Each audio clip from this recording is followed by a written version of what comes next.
এবার মজার একটা কথা আল্লাহ পুরুষকে বলছে, হে পুরুষরা শোনো, কোন নারী যদি তোমাদের ঘরে এমন হয়, আল্লাহ বলছে, কোন নারী যদি তোমাদের ঘরে এমন হয় যে উচ্চ কণ্ঠে কথা বলে না, পর পুরুষের সাথে কথা বলে না, ঘরেই অবস্থান করে, বেপর্দা বের হয় না, ঠিক মতো নামাজ আদায় করে, যাকাত দেয়, আল্লাহ রসুলের আনুগত্য করে, খোদার কসম কোরআনে আল্লাহ বলছে, হে পুরুষগণ মনে রেখো, এমন নারীর দ্বারা আমি আল্লাহ তোমাদের পুরা ঘর ফ্যামিলি পবিত্র করে দেব। ইন্নামা ইউরিদুল্লাহু লিইউযহিবা আনকুমুর রিজসা আহলাল বাইত। পুরা ঘর পবিত্র, পুরা ঘর নেককার হয়েছে, পুরা ফ্যামিলি সুন্দর হয়েছে। এজন্য শেষ কথা এটা মনে রাখো যুবক, এই পৃথিবীর সবচেয়ে বড় সম্পদ কি? কোন মানুষের জীবনে দুনিয়ার সবচেয়ে বড় অর্জন কি?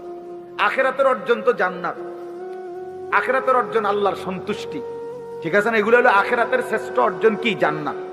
আখিরাতের শ্রেষ্ঠ অর্জন কি? আল্লাহর সন্তুষ্টি। তো দুনিয়াতে কোন পুরুষের সর্বশ্রেষ্ঠ অর্জন কি? খোদার কসম নবীজি বলছে, একজন সতী সাধ্বী চরিত্রবান নেককার স্ত্রী। 100 কোটি টাকা না, হাজার লক্ষ মিলিয়ন বিলিয়ন ডলার, 100 তালা ভবন, 50টা 100টা গাড়ি, সারা পৃথিবীর অনেক জমি জায়গা, অনেক বাড়ি, অনেক বাজার, অনেক ব্যবসা, অনেক টাকা পয়সার চাইতে একজন পুরুষের জীবনের সবচেয়ে বড় অর্জন, উপার্জন তার একজন পবিত্র স্ত্রী, হালাল স্ত্রী, নেককার বিবি, চরিত্রবান বিবি। আল মারআতু সালিহা,